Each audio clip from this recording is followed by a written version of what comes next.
Makanya ulama dulu ngelatih kita itu pertama Allah itu siapa? Zat sing wajibil wujud. Itu satu filosofi yang luar biasa. Nah, kemudian setelah itu ada setan-setan kecil yang nganggur, yang iseng. Nah itu nggak usah kamu perhatikan. Tinggal delok TV, ngopi, terus tinggal nyate kelata. Enggak saya tamak, pingsan dewe. Syukur-syukur stres dewe. Dugaan saya setan saya itu pingsan, kurang gizi. Karena memang setelah itu setan goda gini. Lalu sebelum Allah jangan-jangan ada wujud yang lain. Lalu Allah sendiri awal mulanya gimana? Kata Nabi, jika ada pertanyaan seperti itu kamu harus berhenti. Tinggal delok TV atau tinggal penting aja delok dangdutan. Ya kalau kepeksa ora apa-apa, kelasem ae. Saya tidak menghalalkan tapi kan sudah kamu lakukan. Karena itu lebih baik ketimbang pertanyaan filsafat. Banyak orang yang dulu sholat ketika sekolah filsafat tidak sholat. Alasannya sampai menemukan jati diri itu Tuhan. Dan itu bahaya sekali karena Nabi berkali-kali bilang kamu jangan mikir tentang Allah pasti rusak. Orang kok mungkin rusak dari Nabi pasti rusak.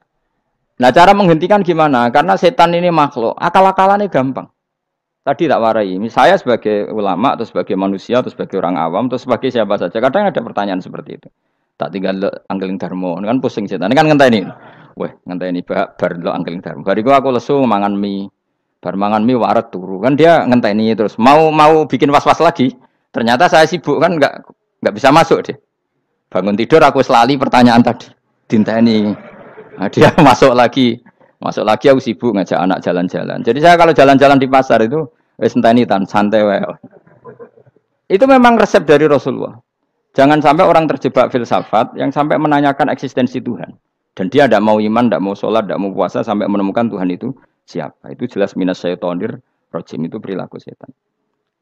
Makanya Rasulullah setiap ditanya sahabat gitu itu Nabi guyu-guyu. Dan guyunya Nabi itu kata Nabi, baguslah kalau kamu takut Tuhan kalah kata Nabi. Nabi gojok gitu. Maka ada ulama yang punya seni berargumentasi yaitu Imam Ghazali. Jika setan tanya kamu lalu sebelum Allah jangan-jangan ada wujud yang sebelum Allah. Kata Imam Ghazali, ya itu saja yang Tuhan. Yang Allah ini enggak jadi Tuhan. Ya berarti wujud sebelum Allah itu yang benar-benar Allah. Kalau kamu bayangkan lagi, jangan-jangan sebelum itu ada wujud lagi. Ya itu saja yang benar-benar Allah. Sehingga tetap Allah itu menang terus. Paham ya? Yang jelas jangan sampai didahului Adam. Karena kalau didahului Adam lebih ngeri lagi. Karena sesuatu yang enggak ada menciptakan yang ada. Itu lebih buruk lagi menurut akal. Menurut apa akal? Nah, daripada kamu enggak salim Imam Ghazali, tinggal saja ndelok. Tadi ndelok sinetron. Itu yang lucu-lucu aja. Tidak sing lucu-lucu. Pendelok apa mencari Tuhan, pokoknya sing aneh-aneh, sing goblok-goblok, sing lucu-lucu, sing perane wong apa. Lha saya sering diproteksi saya. Gus Salim jenengan kok sering delok sinetron sing ana dialog wong goblok-goblok. Wong goblok ku menarik cara kula. Apa ya? Cara pandang itu di luar dugaan saya karena kula berkali-kali lho kalah wong goblok. Jadi makanya. Ini tak ceritani beberapa kali yang jari Gus Wak cerdas berkali-kali kalah wong goblok.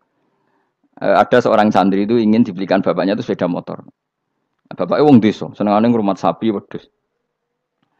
Nah, menurut saya ya orang tuanya itu mampu lah, sangat mampu untuk beli itu. Pak mbok ditukokno mawon wong sepeda motor. Kata bapaknya, "Anakku nu jog mondok tak goblok, Gus." Wong njaluk kok sepeda motor, njaluk mobil ora ya goblok. Lah kok goblok, Pak? Jenenge donya iku Gus, sing lahirno donya kok sapi iku ndek anak, wedhus ndek anak jenenge donya. Di mana-mana jenenge donya sing lahirno donya. Iki donya kok mangan donya. Mergo motor iku kan tuku bensin, mobil. Iku cara dekne iku goblok Gus.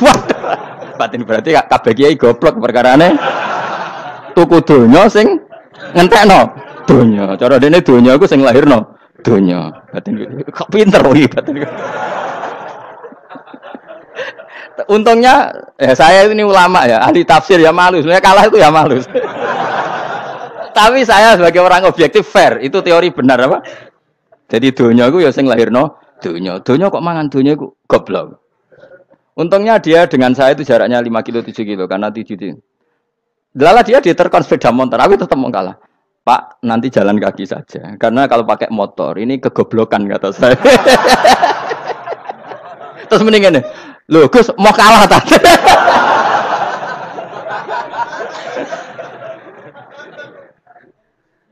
Wah kacau. Singkat cerita dia bersikeras, nggak mau beliin sepeda motor anaknya karena di mana-mana dunia gue sing lahir no dunia, nggak boleh dunia kok mangan Ini satu kegoblokan yang agak ilmiah tadi.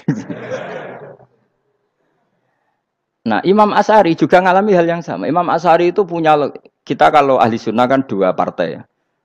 Ya, di dalam ahli sunnah itu hanya ada dua partai juga. Kalau nggak Asy'ari ya Maturidi. Ya, dan sama-sama alim.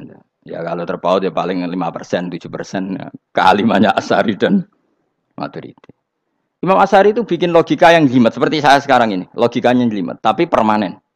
Jadi yang saya ajarkan tadi itu logika yang jelimet tapi apa? Permanen. Karena tadi alam raya ini kadung wujud. Kalau kadung wujud pasti pewujudnya yang menciptakan wujud pasti adalah kewujudan. Karena al-adam la yu'athiru syai'an. Di mana-mana kenihilan tidak yu'athiru syai'an. Ya sepakat ya, gampang kan? Tentu wujud ini prima disebut wajibil wujud. Lalu Imam Asy'ari itu bersikeras. Kalau imanul muqallid itu tidak diterima. Banyak yang keberatan ulama, tapi Nabi nyatanya yaktafi bi imanil a'rab al khalina anin nadur. Nabi nyatanya mencukupkan imannya orang-orang Bedui yang mereka itu kayaknya tidak bisa mikir. Ya, Nabi yaktafi bi imanil a'rab itu wong desa al khalina anin nadur yang mereka itu tidak bisa apa? Berpikir. Singkat cerita Imam Asy'ari survei. Coba ayo kita tanya orang-orang kampung. Ternyata kegoblokan orang kampung itu ya ilmiah, masyhur itu. Imam Asy'ari saja harus belajar dari wong awam, wong goblok-goblok. Kita kok ingin ya Badawi bima arafta rabbak. Kowe kok iman be Allah iku bima arafta rabbak. Lalu kamu tahu Tuhan kamu atas nama apa? Dengan logika apa? Jawabnya enak ya.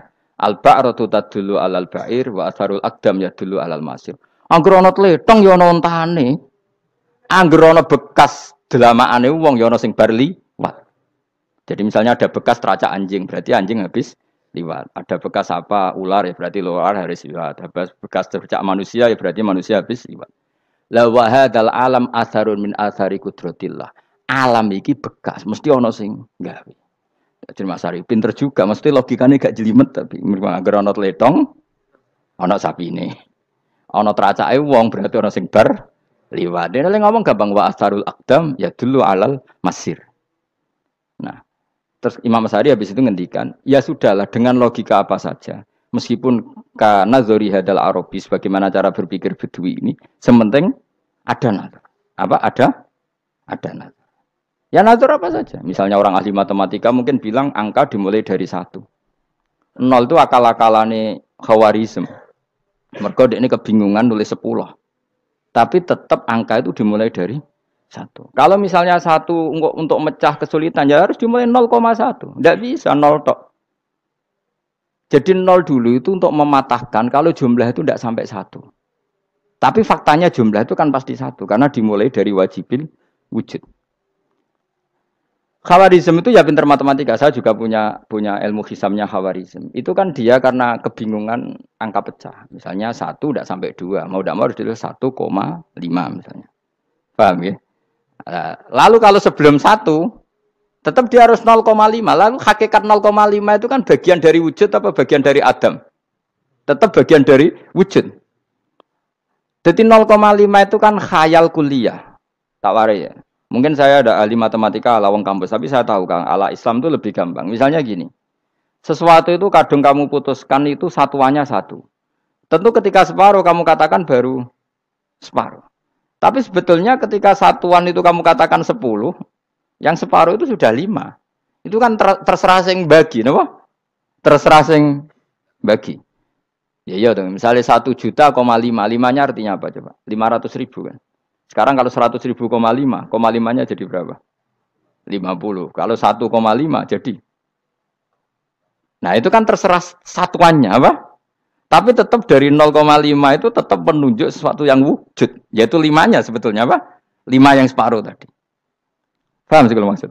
Tetap nggak bisa sesuatu dimulai dari apa? 0. Nah, makanya kata Abdul Hamid Khan kalau dalam mendidik tauhid, itu gampang saja tadi. Alam raya ini kadung maujud. Kalau kadung maujud pasti disebabkan oleh sesuatu yang wujud. Karena wujud pencipta harus berstatus prima. Lah prima ini atau premium ini kita sifati wajibil wujud. Atau kamu katakan apalah kausa prima atau musabibul asbab. Nah kelirunya kita dalam berislam itu, kritiknya para ulama, kita ini nyebut Allah dulu baru menceritakan status Allah. Kalau zaman Nabi itu dibalik. Status wajibil wujud itu kita terangkan dulu, baru yang oleh Islam itu namanya Allah. Paham ya? Kan beda, misalnya gini logikanya gini, kamu ketemu orang ateis, saya ulang lagi, kamu ketemu orang ateis, terus kamu ditanya, lalu alam ini yang menciptakan siapa? Allah Jalla Jalaluh. Mesti kan tanya, man huwa Allah, Allah itu siapa? Kalau dulu Islam mengajarkan enggak gitu. Surat pertama turun apa coba? Iqra. Iqra itu enggak nyebut kata Allah. Iqra bismi rabbika. Rabbika itu siapa? Alladzi khalaq. Sebutlah nama Tuhan. Yang berhak menyandang Tuhan adalah zat yang pencipta. Itu tidak ada kata Allah. Di surat Mudatsir, surat kedua. Ya ayyuhal mudatsir kum fa'anzir wa rabbaka fakabbir. Bukan Allah fakabbir, wa rabbaka fakabbir. Sehingga cara berpikir gini dibalik. Sebutlah Tuhan kamu. Tuhan itu siapa? Yang berstatus Tuhan adalah zat yang berstatus pencipta. Nah, lalu pencipta ini oleh Islam dinamai Allah. Kalau orang ateis kamu langsung bilang Allah, man huwa Allah. Berarti pertanyaannya Allah itu siapa? Lalu kamu jelaskan Allah adalah pencipta. Allah adalah wajibil wujud. Tentu lebih gampang kamu terangkan. Makanya Al-Quran menerangkan amukholiku min ghairi syai'in. Maknanya saya di sini maknanya ya Allah. Apa? Allah. Apakah mereka diciptakan tanpa pencipta? Tentu setelah Islam tahu itu namanya siapa? Allah.